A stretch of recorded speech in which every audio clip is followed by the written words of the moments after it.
अस्सलाम वालेकुम नाज़रीन, मेरा नाम अना यूसुफ है और आप देख रहे हैं प्रोग्राम सिटी एट 10। आज के प्रोग्राम में हम बात करें होम्योपैथिक तरीका इलाज पर। कौन कौन सी ऐसे इश्यूज़, ऐसी बीमारियां हैं जिसमें होम्योपैथिक तरीका इलाज बहुत इफेक्टिव है। वो लोग जो कि तंग आ गए हैं हर रोज़ की दवाइयाँ खा खा के, कुछ चीज़ें ऐसी हैं जो लाइफ लॉन्ग हमारे साथ चल रही होती हैं। वो चाहे हमारा हार्मोन इम्बैलेंस का इशू है, वो चाहे डायबिटीज़ है, high blood pressure, sugar, different ऐसे अमराज जिसमें आप कहते हैं कि जी अब हमें कुछ डिफरेंट इलाज चाहिए, या फिर कुछ लोगों का बहुत ज़्यादा ट्रस्ट है होम्योपैथिक पे, अगर है तो वो क्यों है। कुछ लोग कहते हैं अच्छा जी इसमें तो बहुत ज़्यादा टाइम के बाद जो है वो रिजल्ट सामने आना शुरू होते हैं। बच्चों के लिए क्या ये होम्योपैथिक की मेडिसिन इफेक्टिव हैं, इस पर भी हम बात करेंगे। हमारे साथ क्लिनिकल साइकोलॉजिस्ट और होम्योपैथिक स्पेशलिस्ट मौजूद हैं जी। डॉक्टर मारिया मुर्तज़ा साहिबा ने हमें ज्वाइन किया है। अस्सलाम वालेकुम डॉक्टर साहब। वालेकुम सलाम। कैसी हैं आप? अल्हम्दुलिल्लाह बिल्कुल ठीक। आप thank you so much. Thank you जी, मैं भी बिल्कुल ठीक ठाक हूँ। बहुत बहुत शुक्रिया आपके टाइम के लिए। सबसे पहले होम्योपैथिक तरीका इलाज बेसिकली है क्या? होम्योपैथिक की अगर फ़िलॉसफी की बात की जाए तो ये बेसिकली लाइक क्योर लाइक्स पे रिलाई करती है। जैसे कि कोई सब्सटेंस अगर आपकी बॉडी में कोई किस्म के सिम्टम्स या डिजीज़ बना रही है, तो वही सब्सटेंस अगर बहुत डाइल्यूटेड फॉर्म में आपको दी जाए तो वो आपको शिफा का काम करती है। उसके अलावा होम्योपैथी की जो मेडिसिन है वो बिल्कुल नेचुरल सब्सटेंसेस से बनी हुई है, सो इसके कोई साइड इफ़ेक्ट्स नहीं है। 80% of the homeopathic medicine are made from plants and then other than that minerals और एनिमल्स से उससे बनी होती हैं। इसलिए ये भी बहुत मशहूर है कि होम्योपैथी के कोई साइड इफ़ेक्ट्स नहीं होते, और इसका रीज़न ही ये है कि ये बिल्कुल नेचुरल सोर्स से बनी होती है।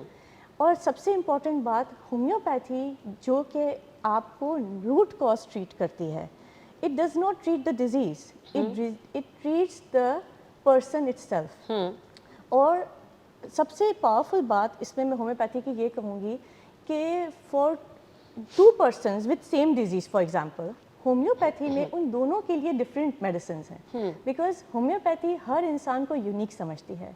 उसकी डिटेल केस टेकिंग की जाती है जिसके अंदर बहुत सारे क्वेश्चंस होते हैं। मेरी क्लिनिक में भी पेशेंट्स आते हैं तो I take a whole case जिसमें उनके स्ट्रेस लेवल्स, उनके टेम्परामेंट्स, उनकी डाइट, उनकी लाइफस्टाइल और दूसरे काफ़ी क्वेश्चन होते हैं।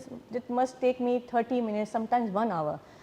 इससे पेशेंट को सेटिस्फैक्शन भी होती है कि उनको इतना सुना गया, उनको समझा गया, उनका होम्योपैथी पे ट्रस्ट बिल्ड होता है, और this is how it treats the root cause.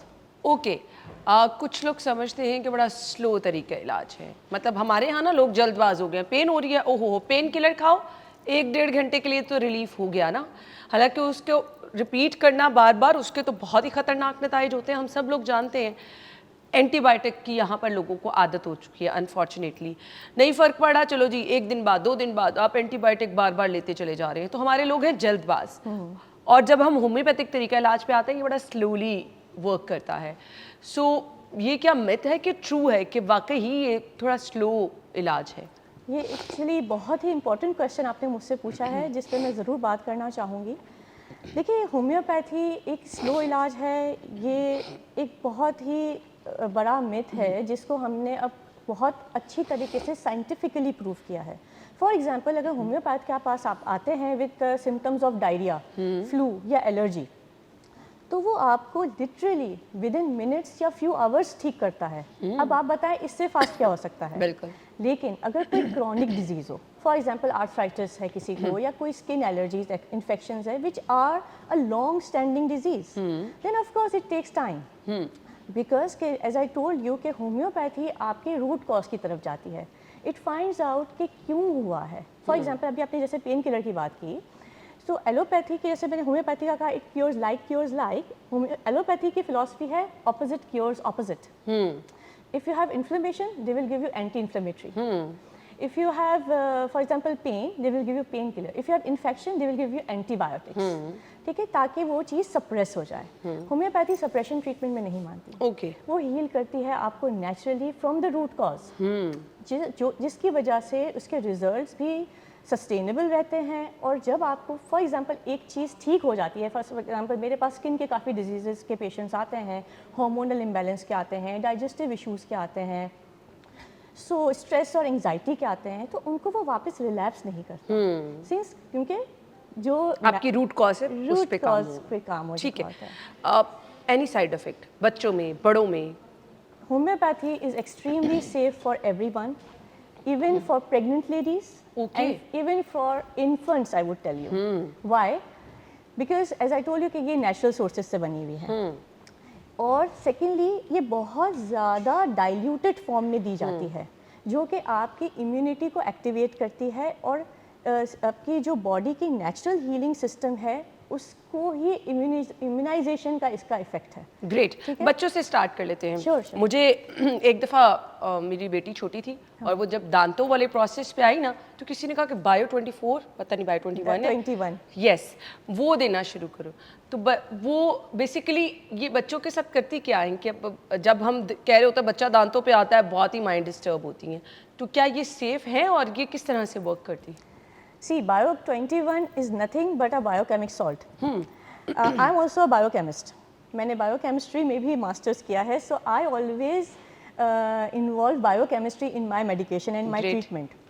So Bio 21 जो है basically it's a biochemic salt. Okay. अब आप कहेंगे biochemic salts क्या हैं? तो हमारी बॉडी में 12 salts हैं, ठीक है। इनकी जो है जिसमें calcium, phosphorus, calcium, ferrum, phos and so on, उसकी कमी बेशी की वजह से आपको कोई ना कोई सिम्टम होता है। अब ये जो छोटा बच्चा जिसको बायो 21 देते हैं उसको उस वक्त कैल्शियम और फास्फोरस की ज़रूरत होती है। ओके। उसके अलावा दूसरे बायोकेमिक सॉल्ट्स हैं जिनकी उसकी रिक्वायरमेंट उसके वक्त होती है, he needs it for his proper bones and teeth formation. अगर आप उनको वो देंगे तो वो उनको जो डायरिया के, फीवर के, इरिटेबिलिटी के सिम्टम्स होते हैं वो वही नहीं आते। किस एज से रिकमेंडेड है? आप उनको 6 मंथ्स पे दे सकती हैं जब टीथिंग प्रोसेस स्टार्ट होता है, बिकॉज इट्स वेरी बहुत ही इजीली आप उसको डिजोल्व करके भी दे सकती हैं, और उसको मैं आपको रिकमेंड करूंगी कि आप उसको 1 ईयर तक बच्चे को देती रहें। ओके। उससे बच्चे की ओवरऑल हेल्थ भी इम्प्रूव होगी, और ये बिल्कुल, और ये इसको आप न्यूट्रिएंट लीजिएगा, इसको मेडिसिन लीजिएगा भी नहीं। चलें जी, ये तो अच्छी बात है। अच्छा जी, इसके अलावा बच्चों की कौन कौन से ऐसे आपको लगता है कि अमराज हैं जिसमें होम्योपैथिक तरीका इलाज बहुत इफ़ेक्टिव है? देखिए, मैं तो ये कहूँगी होम्योपैथी फॉर बच्चे हो, चिल्ड्रन हो, या मेल हो या फीमेल, सबके लिए इक्वली बेनिफिशियल है। एज़ फार एज बच्चों का कंसर्न है तो बच्चे तो बिल्कुल, मैं कहती हूँ उनके लिए तो एलोपैथी सेफ है ही नहीं। अब जैसे टॉन्सिलाइटिस है, टॉन्सिल्स के लिए बार बार बच्चे को अगर एंटीबायोटिक दी जाए तो उनकी इम्यूनिटी वहीं ख़त्म हो जाती है। इन्फ्लुएंज़ा है, बार बार नज़ला ज़ुकाम हो रहा है, उनकी इम्यूनिटी लो है, और अगर उनको बार बार एंटीबायोटिक्स देते हैं तो एंटीबायोटिक रेजिस्टेंस पैदा होती है, जो कि आजकल की बहुत बड़ी एक मसला चल रहा है, right. So it is safe for everyone, चाहे बड़े हों या बच्चे हों। बच्चों को आप दे सकते हैं नज़ला, ज़ुकाम, बुखार, और एक चीज़ समझ में आ रही है कि एंटीबायोटिक जो है ना, बच्चों की इम्यूनिटी कॉम्प्रोमाइज़ होती है इससे, और जब बार बार आप 15 दिन बाद, 20 दिन बाद बच्चा बीमार हो रहा है तो दे रहे हैं, तो कहीं ना कहीं आप खुद देखेंगे कि वो बच्चे की इम्यूनिटी कॉम्प्रोमाइज़ करेंगी।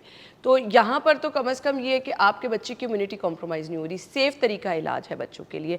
हम ब्रेक ले लेते हैं, ब्रेक के बाद हम गुफ्तगू का सिलसिला आगे बढ़ाएंगे, हमारे साथ रहिए।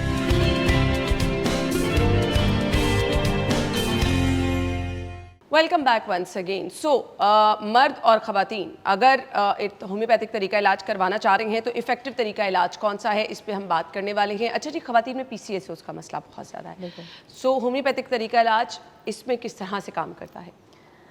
PCOS आजकल यंग गर्ल्स में बहुत कॉमन है, और उसके रीजंस हैं हमारी, फर्स्ट ऑफ ऑल है लाइफस्टाइल, ठीक है।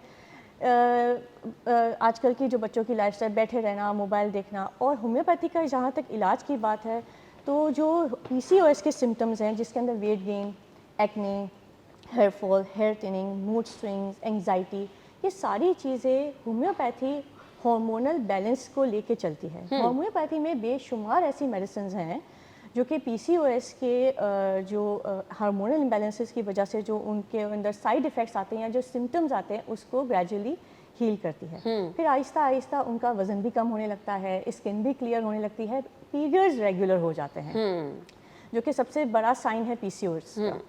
साथ साथ अगर आप PCOS के साथ, मैं इसमें थायराइड का भी कहूँगी, क्योंकि थायराइड भी आजकल फीमेल्स में बहुत कॉमन नज़र आ रहा है, और उसकी वजह से उनको फैटीग, मेटाबॉलिज्म का issue, again skin issue, hair बाल गिरना शुरू हो जाते हैं। बिल्कुल बिल्कुल। तो होम्योपैथी इन तमाम हार्मोनल इश्यूज़ को जो कि इंसुलिन रेजिस्टेंस की वजह से हो रहे हैं या एंड्रोजन हार्मोन्स की फ्लक्चुएशन की वजह से हो रहे हैं या एस्ट्रोजन या प्रोजेस्टेरोन की इम्बैलेंस की वजह से हो रहे हैं, उनको बैलेंस करती है। जब वो एक साथ बैलेंस होते हैं तो सारे ही symptoms at the same time ठीक होते हैं। यू नो, अगर कोई PCOS का पेशेंट मेरे पास आता है, I don't just focus on her periods, I focus on her all the symptoms at the same time. और वही बात जो मैंने आपको कहा कि होलिस्टिकली उसको फ्रॉम द इनसाइड आउट हम लोग ट्रीट करते हैं ताकि Great. उसको फ्रूटफुल रिजल्ट्स मिले और कंप्लीट रिजल्ट्स मिले। अच्छा, अब वेट लॉस एक बहुत बड़ा इशू है और अब मैंने बहुत सारे लोगों को देखा है जो इस मसले के शिकार होते हैं ना, उनको डिप्रेशन होना शुरू हो जाता है, मल्टीपल इशू साथ आना शुरू हो जाता है ना। आप एंग्जाइटी, डिप्रेशन, कोई बार बार आपको कह रहा है कि अच्छा जी, अब अगर कोई इलाज करवाना चाह रहा है अपना वेट लॉस खास तौर पर करने और सेफ भी हो, क्योंकि हम जब भी वेट लॉस करना चाहते हैं ना तो वो जल्दी के चक्कर में हम उसके बहुत खतरनाक नतीजे सामने ले आते हैं। तो किस तरह से होम्योपैथिक तरीका इलाज में इसका इलाज है? अभी हमने जैसे PCOS और थायराइड की बात की। PCOS और हाइपोथायराइड में वेट बढ़ता ही है। उसके अलावा फीमेल्स का वेट बढ़ता है ज़्यादा और स्टक हो जाता है उस वक्त जब वो पेरीमेनोपॉज फेज से गुजर रही होती हैं। तो ये बात मैं आपके प्रोग्राम के थ्रू ज़रूर उन लेडीज़ को कन्वे करूँगी जो 35 प्लस से 50 प्लस में हैं और वो पेरीमेनोपॉज और मेनोपॉज फेज से गुजर रही हैं। सो यहाँ पे आपको ये समझना है कि ये आपको कोई डिजीज़ नहीं हुई है, ये आपकी बॉडी की एक ट्रांजिशन फेज़ है। आपकी बॉडी वन फेज़ से लेके सेकंड फेज़ में जा रही है। इस फेज़ में ओवरीज का फंक्शन थोड़ा स्लो हो जाता है, which is a natural biological process, और दुनिया की हर औरत को उसके थ्रू जाना है। अब उसमें जहाँ वेट की बात आ जाती है तो वेट इस स्टेज में स्टक हो जाता है। रीज़न ये है कि आपके एस्ट्रोजन लेवल्स ड्रॉप होते हैं। जब एस्ट्रोजन लेवल ड्रॉप होते हैं तो बॉडी अपनी एक सेल्फ हीलिंग मैकेनिज्म स्टार्ट करती है, क्योंकि उसको लगता है कि अब मेरे पास कुछ कम है, जिससे एडिपोज टिश्यूज़ या फैट टिश्यूज़ खास करके एब्डोमिनल एरिया में, थाइज़ में, हैंड्स में बनना शुरू हो जाते हैं। और ये एक नेचुरल HRT एनवायरनमेंट यानी कि hormone replacement therapy natural body अपना कर रही होती है for its own defence mechanism. यहाँ पे मैं एक और बात भी कहूँ कि जो ये एस्ट्रोजन है for the females, it is not only related to the periods. ये आपके माइंड, आपके बोन्स, आपकी थॉट्स, आपकी स्लीप, आपके जैसा आपने कहा एंग्जाइटी, डिप्रेशन। तो पेरीमेनोपॉज की खवातीन जो मेरे पास भी आती है यही कहती है कि डॉक्टर मेरी लाइफस्टाइल बिल्कुल ठीक है, मैं बहुत हेल्दी खाना खाती हूँ, मैं अच्छी स्लीप ले रही हूँ, मेरी डाइट भी बिल्कुल ठीक है, मैं फिजिकली भी एक्टिव हूँ, लेकिन मेरा वेट स्टक हो गया है। सो प्लीज़ इसको एक्सेप्ट करें। और वेट मैनेजमेंट की जहाँ आपने बात की, प्लीज़ कोई रैंडम ट्रीटमेंट्स ना लें।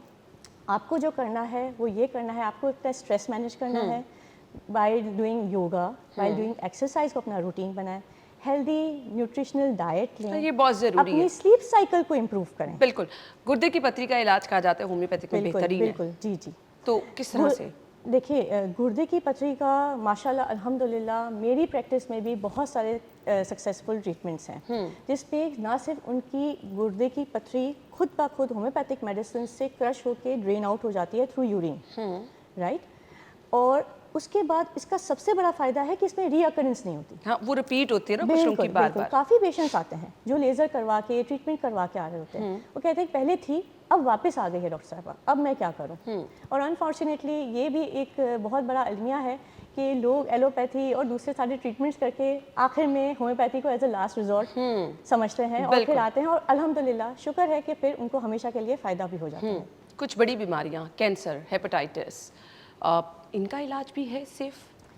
देखिए, ऐसी बीमारियों में it all depends case to case. Okay, case की सिवियरिटी पे डिपेंड करता है ऑफ कोर्स, लेकिन एज आई टोल्ड यू कि होम्योपैथी करती क्या है, होम्योपैथी आपके सेल्फ डिफेंस मैकेनिज्म को एक्टिवेट करती है, आपकी बॉडी के वाइटल फोर्स, वाइटल एनर्जी को इतना एक्टिवेट करती है कि आप उस एलिमेंट को what ever, may it be cancer, may it be anything else, tumour, मेरे पास हैं पेशेंट्स, उसको फाइट बैक करें। कैंसर सेल्स भी मर जाते हैं बिकॉज के बॉडी का जो सेल्फ डिफेंस मैकेनिज्म है ये बहुत स्ट्रॉन्ग है।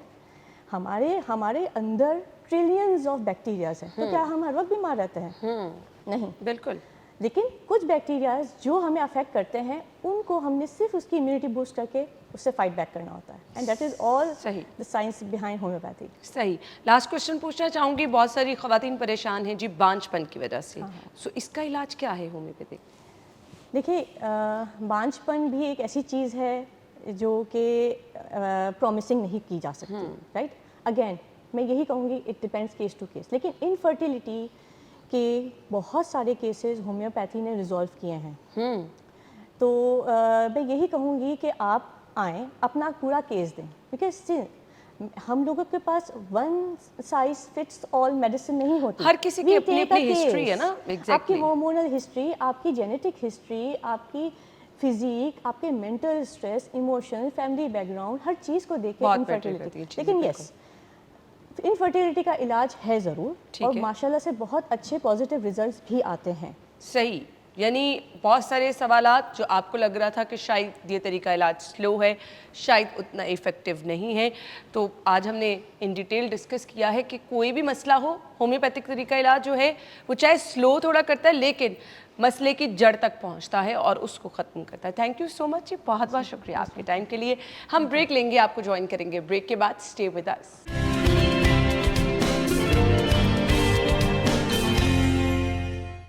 Welcome back once again. Programme के इस हिस्से में कुछ बहुत अहम चीज़ें हम डिस्कस करने वाले हैं। कुछ रिसेंटली ऐसे वाक़यात हुए जिनको शायद मैं रिलेट करूं तो आप खुद भी हैरान होंगे, आपके इर्द गिर्द भी बहुत सारे वाक़यात ऐसे हुए होंगे। बहुत यंग एज में हार्ट अटैक का होना, हमारे अपने आसपास जानने वाले एक दो लोग इसका शिकार हुए, तो दिल बहुत परेशान होता है। एंड समटाइम आप रिलेट करना शुरू कर देते हैं क्योंकि हमारे अपने लाइफस्टाइल कुछ अच्छे नहीं हैं। तो क्या ये हमारे लाइफस्टाइल से रिलेटेड है? क्या ये चीज़ें हो क्यों रही हैं? और फिर एक आपने सोशल मीडिया, क्योंकि आजकल तो हर कोई यूज़ कर रहा है तो आपने सोशल मीडिया पे देखा होगा, लोगों ने कहना शुरू कर दिया जिसने कोविड वैक्सीन लगाई भाई उसको हार्ट अटैक हुआ है। कन्फर्म चीज़ें हैं ये, बहुत सारी ऐसी चीज़ें हैं। बट गौर ये करना है कि ये वाक़यात बढ़ते क्यों चले जा रहे हैं। दिल का मसला बड़ा सेंसिटिव है, और ये सेंसिटिव इशू हम तो अपने बचपन में कोई इक्का दुक्का लोगों को सुनते थे। आज आप पीआईसी चले जाएं, इमरजेंसी डबल ट्रिपल कितने बेड्स की कर दी गई है, कितने फ्लोर्स पर आपको इमरजेंसी 24 घंटे मुकम्मल तौर पर बेड्स भरे हुए मिलेंगे। खौफनाक है। ऐसा हो क्यों रहा है? वजूहात इसकी क्या हैं? कुछ जेनेटिक इसमें रोल है, कुछ हमारे लाइफस्टाइल, ये तमाम चीज़ें हम आज के शो में डिस्कस करने वाले हैं। डॉक्टर औरंगजेब सिद्दीक मान कार्डियोलॉजिस्ट हैं जिन्होंने हमें ज्वाइन किया, अपने शो में खुश आमदीद कहेंगे। अस्सलाम वालेकुम डॉक्टर साहब। अस्सलाम वालेकुम जी, क्या हाल है आपका? अल्हम्दुलिल्लाह, थैंक यू सो मच, आपके टाइम का बहुत बहुत शुक्रिया।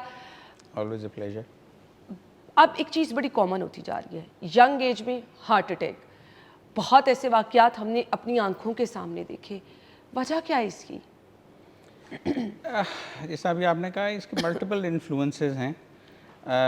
कुछ ये है कि अब हाईलाइट ये ज़्यादा होता है, पहले भी होता था लेकिन अब हाईलाइट ज़्यादा होने लग गया है। आप लोगों की वजह से, आप लोगों की एफर्ट्स की वजह से मीडिया इसको अब बहुत ज़्यादा फोर फ्रंट पे लाता है, तो लोगों में अवेयरनेस भी आती है और अच्छी बात है, आनी चाहिए। कुछ उसमें वाकई लाइफस्टाइल इश्यूज़ हैं। लाइफस्टाइल्स अब ज़्यादा सेडेंट्री हो गए हैं as compared to 30-40 years ago when people were a lot more active. लेकिन उसके साथ मैं ये कहूँगा कि लोग अब ज़्यादा हेल्थ कॉन्शियस भी हो गए हैं। Yes. जिम गोअर्स ज़्यादा हो गए हैं। अब आप देखें साइकिलिंग का रिवाज फिर से आ गया है, शाम को वॉक्स का कितना रिवाज आ गया है। ये चीज़ें पहले भी थी लेकिन अब बेहतर हो गई हैं। साथ ही हमारा जो स्मोकिंग का एक कल्चर है जिसमें कि शीशा स्मोकिंग भी आ जाती है, वेपिंग भी आ जाती है और कन्वेंशनल सिगरेट स्मोकिंग भी आ जाती है। अब शीशा स्मोकिंग जो है गवर्नमेंट ने राइटली बैन की है। It is actually 8 times more harmful than conventional cigarette smoking. इतनी ख़तरनाक है, मतलब 8 गुना ज़्यादा ख़तरनाक है शीशा स्मोकिंग। और यंगर जनरेशन सब आप देखते हैं कि बड़ा कॉमन है उनमें। पब्लिक प्लेसेस में बैन हो गई है लेकिन प्राइवेटली तो इट्स स्टिल गोइंग ऑन। इसी तरह वेपिंग का भी हर बच्चे के हाथ में है वो तो। जी बिल्कुल। अब वेपिंग का भी इसी तरह इम्पैक्ट है, उतना ही खतरनाक है? टू अ लेसर एक्सटेंट, कम है लेकिन है। सो ये चीज़ें, फिर रिक्रिएशनल ड्रग यूज़ बहुत आ गया है। मैं गुलबर्ग में प्रैक्टिस करता हूँ, वो एक एफ्लुएंट सोशियो इकोनॉमिक एरिया है। ऑलमोस्ट हर हफ्ते मैं क्या डेफिनेटली एवरी वीक 2 या 3 youngsters in their 20s and 30s में देखता हूँ जो कि हार्ट डिजीज़ के साथ आते हैं। You know. सो ये चीज़ें इंटरनेशनली बढ़ गई हैं। मैं इंग्लैंड में भी करता हूँ प्रैक्टिस, तो वहाँ पे भी हमने ये देखा है कि ये रिवाज अब रिक्रिएशनल ड्रग यूज़ का और वेपिंग का बहुत ज़्यादा हो गया है, तो उस वजह से ये चीज़ आपको इंटरनेशनली नज़र आ रही है। ये सिर्फ हमारा प्रॉब्लम नहीं सो है। यंग एज में हार्ट अटैक होने की एक बड़ी वजह ये है। जी। हार्ट अटैक एकदम से हुआ, बड़ा फिट बंदा था 30 साल का, एकदम से हार्ट अटैक हुआ, उसकी डेथ हो गई, क्यों, क्या ऐसा हुआ? एक तो ऑब्वियसली ये जैसे हमने ये बातें डिस्कस की इस वजह से है। अब जैसा for example recreational drug use की मैं बात करूँ, कोकेन यूजेज जो है ये बड़े सिवियर हार्ट अटैक्स करती है और बहुत रैपिडली करती है। अभी यूज़ किया 2 घंटे बाद हो गया। सो ये बहुत है। अच्छा, फिर एट द सेम टाइम एक चीज़ जो एक मिसकंसेप्शन है जो आई थिंक थोड़ा सा I would like to clarify, कि सडन डेथ का मतलब ये नहीं है कि हार्ट अटैक है। मोस्टली केसेस में हमारे यहाँ कह दिया जाता है कि डेथ क्यों हुई जी, कार्डियक अरेस्ट हो गया। अब वो हम इंग्लैंड में अगर कार्डियक अरेस्ट लिख के भेजें तो जो वो है कॉरोनर है या डेथ रजिस्ट्री ऑफिस है, वो डेथ सर्टिफिकेट वापस कर देता है। वो कहते हैं कार्डियक अरेस्ट तो मैकेनिज्म है डेथ का, कॉज ऑफ डेथ क्या है वो बताओ। सो कार्डियक अरेस्ट वो मैकेनिज्म है जिससे डेथ होती है, लेकिन कार्डियक अरेस्ट की कॉज हार्ट अटैक भी हो सकता है, लेकिन उसके अलावा भी हो सकता है। आपका बहुत सिवियर इन्फेक्शन हो, जो कि पेशेंट्स आईसीयू में होते हैं, जिनको इंजेक्शंस एंटीबायोटिक्स के दिए जा रहे होते हैं, उनको कार्डियक अरेस्ट हो सकता है। पेशेंट्स जिनका एक्सीडेंट होता है और बहुत ज़्यादा ब्लीडिंग हो जाती है, उससे कार्डियक अरेस्ट हो सकता है। सडन शॉक से कार्डियक अरेस्ट हो सकता है। सो वो जो लोग जिनकी एकदम डेथ होती है, उसमें हमें ऑटोमेटिकली एज्यूम नहीं करना चाहिए कि ये हार्ट अटैक है। और उसमें I would ask the government के थोड़ा सा रेगुलेशन को चेंज करें कि कॉज ऑफ डेथ जो है वो डिफाइन होनी चाहिए। Cardiac arrest cause of death नहीं है, cardiac arrest mechanism of death है। ओके, यानी दोनों में डिफरेंस है। हम हार्ट अटैक और कार्डियक अरेस्ट को दोनों को डिफरेंट दोनों चीजें हैं। Exactly. आपको जो एक पता चलता है कि बड़ा हेल्दी बंदा था और उसको एकदम से वो कहते हैं जी हार्ट अटैक हुआ, कार्डियक अरेस्ट होता है, और उसमें कोई ट्रॉमा भी हो सकता है, बिल्कुल। उसमें कोई परेशानी भी, एकदम बंदे को कुछ ऐसा बड़ा सदमा हो सकता है कि उसकी डेथ हो गई। जी बिल्कुल, I mean sudden bad news, okay, you know, किसी को सडन पर्सनल लॉस हुआ है, फाइनेंशियल लॉस हुआ है, anything, shock, fear, you know, उससे लोगों को हो जाता है। तो that is very much possible. वो अक्सर नौजवानों को मोहब्बत में नाकामी पे भी हो जाता है। ऐसी हमने सोशल मीडिया दिल की बातें हैं, बिल्कुल बिल्कुल बिल्कुल। तो ये वैसे रियलिटी आजकल ऐसा कम हो रहा है, लेकिन होता है। खैर, हार्ट अटैक या फिर दिल के कोई भी अमराज स्लोली प्रेजेंट कैसे करना शुरू करते हैं, जिनको हम इग्नोर कर रहे होते हैं, कुछ ऐसे सिम्टम्स जो कि अलार्मिंग हैं बट हम इग्नोर कर देते हैं। आई am glad you brought this up, because इस बारे में भी एक दो चीज़ें हैं जो कि ग्लोबली लोगों में एक क्लैरिटी गवर्नमेंट्स क्रिएट करने की कोशिश कर रही हैं। आम तौर पे सोचा जाता है कि हार्ट अटैक होगा तो छाती में बहुत दर्द होगी, बहुत घुटन होगी, मरीज बहुत घुटन नहीं दर्द होगी और मरीज़ बिल्कुल दर्द से तड़प रहा होगा या मरीज़ बेहोश हो जाएगा। बिल्कुल ये सब हो सकता है, लेकिन वास्ट मेजॉरिटी ऑफ केसेस में तकरीबन 60 to 70% इफ़ नॉट हायर, उनमें दर्द नहीं होती, मरीज़ बिल्कुल नहीं तड़पता, मरीज़ बिल्कुल नहीं बेहोश होता। मरीज़ हमारे सामने बैठा हुआ कह रहा होता है कि मुझे ऐसे फील हो रहा है डॉक्टर साहब जैसे मेरी छाती पे बोझ है, यस, मुझे छाती में घुटन महसूस हो रही है। एज अ कार्डियोलॉजिस्ट जब मेरे सामने मरीज़ बैठ के कहता है मुझे छाती में दर्द है, मेरे जो इमीडिएट रिएक्शन होता है वो ये होता है कि ये हार्ट अटैक नहीं है।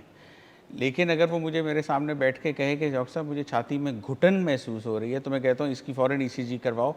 And believe me, in majority of cases उस ईसीजी में हार्ट अटैक मरीज़ को मेरे सामने बैठे हो रहा होता है और मरीज़ को नहीं पता होता। Oh my God. और ये सबसे पहली इंडिकेशन है। इंग्लैंड में भी हमने बड़े बड़े साइन बोर्ड जो बिल बोर्ड्स होते हैं उस पर एक बंदे की तस्वीर लगाई जिसकी छाती के गिर्द जो है वो ट्राउज़र की बेल्ट बांधी हुई थी, जनरल पब्लिक में अवेयरनेस क्रिएट करने के लिए कि अगर आपको हार्ट अटैक होगा तो वो ऐसे लगेगा आपको जैसे आपकी छाती के गिर्द बेल्ट टाइट हो रही है। मरीज़ कहते हैं डॉक्टर साहब बस घुटन है, खुल के सांस नहीं आ रहा। एक बहुत बड़ा सटल सा ये साइन होता है। और मरीज़ सोचते हैं बदहज़मी है, दूध पी लो, ज़रा लेमन सोडा पी लो, ठीक हो जाएगा, डिस्प्रिन की गोली खा लो। सो मतलब वो ब्रश साइड कर दिया जाता है। और even I can narrate episode, I don't want to take too much of your time, even cardiologist England में जो हैं उनके साथ खुद हुआ है कि उनको घुटन हो रही थी एंड दे डिडंट रियलाइज़ कि ये हार्ट अटैक है। सो ये जो घुटन का फैक्टर है ना, ये बड़ा इम्पोर्टेंट ये सबसे मेजर सिम्टम है। अगर ये फील हो रहा है किसी को तो खुदारा इस चीज़ को इग्नोर ना करें, ये बहुत ज़्यादा खतरनाक हो सकता है। एंजियोग्राफी क्या है और लोग डरते क्यों हैं कराने से? That's a good point. Angiography जो है इट इज़ अ टेस्ट। पहली बात तो ये इलाज नहीं है। बिल्कुल जैसे आपको बुखार होता है, आप जाके लेबॉर्ट्री से खून का टेस्ट करवा लेते हैं, उससे आपको पता लगता है कि मसला क्या है, उससे आपका इलाज नहीं होता। So first of all it's a test. Okay. और ये बड़ा सिंपल टेस्ट है, बड़ा सेफ टेस्ट है। लोग घबराते इसलिए, लोग कहते हैं वो दिल का टेस्ट है, दिल में नालियाँ डालेंगे, दिल में पता नहीं क्या क्या करेंगे। ये बहुत सेफ टेस्ट है। कट वगैरह लगाया जाता है कोई? नहीं, बल्कि ये भी एक अच्छा कि आपने जिक्र कर दिया। हम जब एंजियोग्राफी कर रहे होते हैं तो आई एश्योर यू कि हमारी जो ट्रॉली है जिस पे सारा एंजियोग्राफी का सामान सेट किया जाता है, उसमें ब्लेड होता ही नहीं है। ओके। मतलब ज़रूरत ही नहीं है। अब इतनी फाइन इक्विपमेंट आ गई है, हमने जो एक ट्यूब पास करनी होती है अंडर द स्किन, वो इतनी फाइन है कि वो खुद ही स्लिप इन कर जाती है। Okay. You don't have to, बहुत रेयर केसेस में हमें कट लगाना पड़ता है। पेशेंट को एनेस्थीसिया दिया जाता है? नहीं, पेशेंट होश में होता है, बिकॉज जिल्द के नीचे एक बार हम चले जाएं तो वहाँ पे दर्द का पहलू अल्लाह ताला ने रखा ही नहीं है। मरीज को पता ही नहीं लगता। हम सिर्फ जिस एरिया से जाते हैं उस एरिया को सुन करते हैं। ओके। वो हार्डली 1 सेंटीमीटर का छोटा सा एरिया होता है। 4 से 5 मिनट में एंजियोग्राफी हो जाती है। बहुत सेफ है, बल्कि इसकी जो सेफ्टी है वो हम ये कहते हैं कि it is safer than actually flying in an aircraft. सब लोग जहाज़ पे उड़ते हैं। Your chances of dying as a result of angiography is less than your chances of dying in an air crash. So aircraft crash होने में आपकी death का चांस ज़्यादा है। अब कितने जहाज़ क्रैश होते हैं? पिछले दिनों में तो काफ़ी हो रहे थे, लेकिन जनरली कितने क्रैश होते हैं? सो मतलब कि ये बहुत सेफ टेस्ट है। यूनाइटेड स्टेट्स में तो अब उन्होंने वो जो उनकी बहुत बड़ी चेन है डिपार्टमेंटल स्टोर्स की, वॉलमार्ट, उसमें उन्होंने सीटी एंजियोग्राम लगा दिए। उन्होंने कहा है कि आप जब आएँ घर की सब्जियां शॉपिंग ग्रोसरीज करने, जितनी देर में आपकी फैमिली ग्रोसरी करेगी उतनी देर में आपकी एंजियोग्राफी कर देंगे। सो बहुत सेफ टेस्ट है, बहुत सिंपल टेस्ट है और ये आपकी जान बचाएगा, इससे घबराएं नहीं। तो अगर आपको डॉक्टर साहब कहते हैं कि आपने एंजियोग्राफी करानी है तो वो एक परेशानी सी हो जाती है, ओहो ये क्या होने जा रहा है, तो ये एक टेस्ट है जिससे फिर आपका बाकी का प्लान कि आपका इलाज किस तरह से होना है वो डिसाइड किया जाता है। तो इससे बिल्कुल नहीं घबराएं। ब्रेक ले लें, ब्रेक के बाद आते हैं। Stay with us.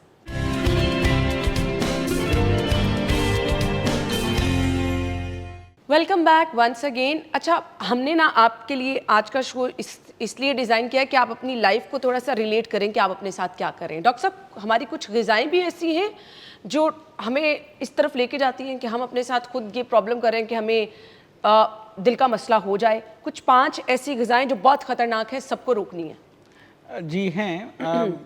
I would not से कि ये खाएंगे तो आपको हार्ट अटैक हो जाएगा और ये खाएंगे तो नहीं होगा। कोई एब्सोल्यूट्स नहीं है। ह्यूमन बॉडी में बहुत वेरिएशंस हैं, लेकिन जनरली जो फैटी फूड्स हैं वो जो हैं they have been implicated as a cause of the heart attack. Fatty foods में क्या क्या आ जाता है? उसमें आपकी तले हुए जितनी चीज़ें हैं, तली हुई, आपके कबाब, तले हुए शामी कबाब और चपली कबाब से लेके आपके फ्राइड चिकन तक, जो सब बड़े शौक से खाते हैं, तली हुई चीज़ें वो। फिर आपकी बेकरी प्रोडक्ट्स, जिसमें कि क्रीम प्रोडक्ट्स बेकरी की आती हैं, जो ब्रेड है या केक रस्क है या इस तरह की चीज़ें, वो नहीं, लेकिन जो बेकरी प्रोडक्ट्स जिसमें कि केक्स, पैटीज़, पेस्ट्रीज़, वो बहुत ज़्यादा इम्प्लिकेट होती हैं हार्ट डिजीज़ में। इसी तरह होटल के खाने, अब होटल के जो अब जाएंगे वो यूजुअली उनका फ़ैट कंटेंट, ऑयल कंटेंट बहुत ज़्यादा होता है। हमारे खानों में बहुत होता है। हमारे खाने को आप कंपेयर करें कॉन्टिनेंटल डिशेस से या चाइनीज़ डिशेस से या जापानीज़ डिशेस से, तो उनमें तेल नज़र भी नहीं आ रहा होता। हमारे खानों में तेल लाहौरी तैर रहा खाने होता है। तो बिल्कुल ही ऐसे घर में। बिल्कुल बिल्कुल। उसके मुकाबले में आप चाइनीज़ खाना खा के इतना लाइट होता है, घंटे बाद फिर भूख लग जाती है। हमारा खाना खाओ तो अगले दिन दोपहर को खाना खाने को दिल नहीं करता। ऐसे ही है। तो वो ये फैट कंटेंट इन खानों में काफ़ी ज़्यादा होता है। फिर इसी तरह हम देसी घी के बारे में कहते हैं कि वो अवॉइड करें। तेल के बारे में पेशेंट्स पूछते हैं तो मैं कि कौन सा इस्तेमाल करें, मैं कहता हूँ जो मर्ज़ी इस्तेमाल करें, क्योंकि सब इक्वली बुरे हैं, कोई भी अच्छा नहीं है। और इसमें इम्पॉर्टेंट चीज़ ये है कि कम मिकदार में इस्तेमाल करें। जैसा मैं कहता हूँ हमेशा कि डीप फ्राई ना हो, स्टर फ्राई हो, वो ठीक है। जिस तरह चाइनीज़ खाना या कुछ कॉन्टिनेंटल डिशेस आपको स्टर फ्राई में मिलती हैं। सो ये चीज़ें वो हैं जो कि हार्ट अटैक को कॉज करती हैं। इन देर वेल नोन। ज़रूरी नहीं है कि हर केस में करें, लेकिन मोस्टली केसेस में करती हैं। लाहौरी तो सिरी पाए के नाश्ते कर रहे होते हैं और हमारे घरों में भी जो खाने बन रहे होते हैं, जब तक ऊपर ऑयल अच्छा खासा नज़र नहीं आ रहा होता तब तक लोग कहते हैं कि जी खाने की तो शक्ल सूरत अच्छी नहीं है। तो फिर ये चीज़ें तो हम बहुत ख़तरनाक इनको कह सकते हैं। जी बिल्कुल, आई मीन अनफॉर्चुनेटली कोई भी फूड प्रोडक्ट जो कि मज़ेदार होती है और लजीज होती है, जिसको खाने को दिल करता है, वो उसमें फ़ैट होती है। और मैं कभी मरीज़ों को ये नहीं कहता कि जी ये आपने बिल्कुल नहीं खाना, ये बिल्कुल नहीं खाना, बिकॉज वो ह्यूमनली पॉसिबल नहीं है। आप एक मरीज़ को रोकेंगे, उसको अभी हार्ट अटैक हुआ है, वो कहेगा अच्छा ठीक है जी मैं नहीं खाता, 2 3 4 5 महीने तो उसको परेशानी होगी हार्ट अटैक की, उस वजह से वो नहीं खाएगा, लेकिन उसके बाद वो फिर खाना शुरू कर देगा। मैं हमेशा पेशेंट्स को कहता हूँ कि आप खाएं, लेकिन मॉडरेशन में खाएं। जिस तरह वो डाइटिंग में एक चीट डे होता है कि आपने अच्छा आपका दिल कर रहा है, आप हफ्ते में एक चीट डे ना रखें, आप महीने में एक चीट डे रख लें, जिस दिन जो मर्जी खाएं, खा लें। जो आपका सिरी पाए खाने को दिल करता है, आपका बड़ा गोश्त छोटा गोश्त खाने को दिल करता है, आप खा लें, हम नहीं मना करते। आपने जाके फ्राइड चिकन पूरी मुर्गी खा जानी है, खा लें, लेकिन महीने में एक दिन, उसके अलावा ना करें, so, ताकि बॉडी को टाइम मिले उसको सारा न्यूट्रलाइज करने का। सही। दिल का मसला अगर कंट्रोल नहीं है, अगर आप उसको कंट्रोल नहीं रख रहे, प्रॉपर मेडिसिन नहीं खा रहे, एहतियात नहीं करे, तो उसके साथ कौन सी ऐसी लिंक बड़ी बीमारियां हैं जो हो सकती हैं और डेथ कॉज कर सकती हैं? दिल के मसले की वजूहात आपने नहीं जानना चाहिए? एक हार्ट पेशेंट है और अगर उसका वो मसला कंट्रोल नहीं रह रहा, इग्नोर कर रहा है, मेडिसिन टाइम पे नहीं ले रहा, डॉक्टर के पास टाइम पे नहीं जा रहा, तो कौन सी ऐसी मजीद बीमारियां वो लीड कर सकती है? हार्ट प्रॉब्लम आपके uncontrol. Basically heart disease itself is a huge problem on its own, लेकिन इसके साथ जो एसोसिएटेड फैक्टर्स आ जाते हैं, किडनी डैमेज काफ़ी उसमें रिस्क आ जाता है। और अनफॉर्चुनेटली एक बार पेशेंट्स, वो एक टर्म जो यूज़ होती है जिससे सब घबरा जाते हैं, हार्ट फेलियर। जब आप हार्ट फेलियर में जाते हो तो हार्ट फेलियर के पेशेंट्स को हम कहते हैं they are living on their kidneys not their heart, कि उनकी किडनीज उन्हें ज़िंदा रख रही होती है, हार्ट तो उनका फेल होना शुरू हो गया होता है। सो इसलिए हार्ट फेलियर के साथ फिर किडनीज का इन्वॉल्वमेंट अनफॉर्चुनेटली, और जनरली फिर पूरा the whole body start to shut down, because दिल जो है वो एक पंप है जिसने सारे जिस्म को चलाना है। जब दिल बैठेगा तो हर चीज़ फिर इफेक्ट होना शुरू होती है, तो उस वजह से heart failure can lead to a lot of other problems overall. Stent किन पेशेंट को डाला जाता है और जिनको स्टंट डल जाता है उनको क्या एहतियात करनी है? That's a very good question, I am glad you asked that. Stent के बारे में भी बहुत मिसकंसेप्शंस हैं। ये भी सोचा जाता है कि क्यों डाला, ज़रूरत भी थी क्यों। और ये होता क्या है basically? It's like a spray. It's basically आपका ये जो बॉल पॉइंट पेन होता है टिक टिक वाला, हाँ, उसके एंड पे एक छोटा सा स्प्रिंग होता है। यस, वो बिल्कुल स्टेंट वैसा होता है। साइज भी उतना छोटा सा। साइज भी उतना, जो मैक्सिमम लेंथ है स्टेंट की वो 4 सेंटीमीटर है, जो कि इतनी है। ओके। इससे लंबा स्टेंट होता ही नहीं है। और मैक्सिमम डायमीटर स्टेंट का जो है वो 3.5 या कुछ केसेस में 4 मिलीमीटर है, जो कि 4 मिलीमीटर समझेंगे इतना है, मतलब एक सेंटीमीटर का भी आधा तकरीबन। सो ये बहुत छोटी चीज़ है। स्टंट करता क्या है बेसिकली? अल्लाह ताला ने हमारे अंदर क्या सिस्टम रखा है जिसकी मुतबादिल रिप्लेसमेंट पे हम ये स्टंट डालते हैं? जी, स्टेंट वो कहते हैं ज़रूरत ईजाद की माँ है। स्टेंट ईजाद इसलिए किए गए कि बैक इन द 70s और 80s अगर किसी के दिल की नाली तंग होती थी, हम जाते थे उसमें गुब्बारा डालते थे, गुब्बारा फुलाते थे, जो गुब्बारा फूलता था नाली भी खुद फूलती थी और नाली खुल जाती थी। ओके। और हम खोल के घर आ जाते थे, बात ख़त्म हो जाती थी। महीने साल के बाद मरीज़ फिर बंद नाली के साथ आ जाता था। ओके। तो ये सोचा गया कि यार ये नाली खोल तो दिए, इसको खुला रखें कैसे? तो उसमें उन्होंने कहा यार इस तरह करते हैं, इसमें एक स्प्रिंग फिट कर देते हैं जो इसको खुला रखेगा। ओके। सो वो स्प्रिंग जो है वो स्टेंट कहलाता है। ओके। कि उसमें हम जाते हैं, ये एक छोटा सा स्प्रिंग लेके उस जगह पे हम पोजीशन करते हैं जहाँ पे कि नाली तंग है।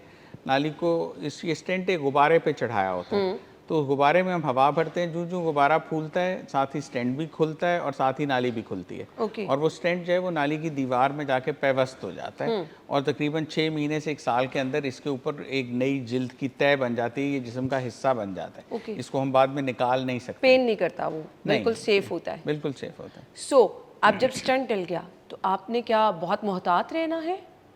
होना चाहिए। मैं हमेशा ये कहता हूँ कि देखें, स्टेंट इंसान की बनाई हुई चीज़ है। नाली जो रब ताला ने बनाई है वो जब ख़राब होगी वो आहिस्ता आहिस्ता बंद होगी। शायद एकदम भी हो जाए, लेकिन जनरली आहिस्ता आहिस्ता बंद होती है। स्टेंट इंसान की बनाई हुई चीज़ है, ये बंद होगा तो एकदम ठक करके बंद होगा, या आहिस्ता आहिस्ता नहीं बंद होगा।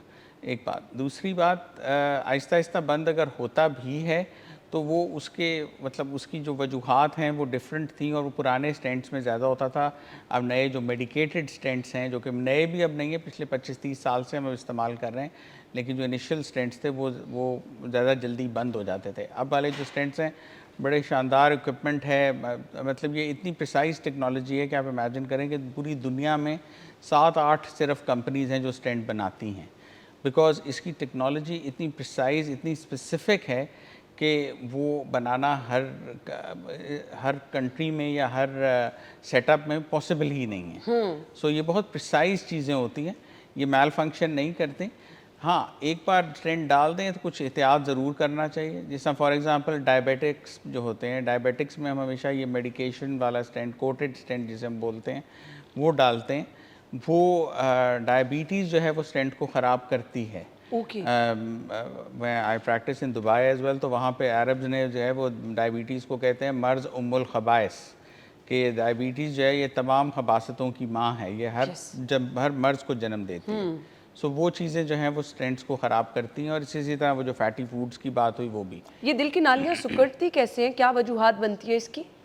ये कुछ तो एज की वजह से होता है, इसलिए आपने देखा होगा कि ब्लड प्रेशर हाई जो है वो ज़्यादा बुज़ुर्गों में होता है, यंग लोगों में बहुत कम होता है।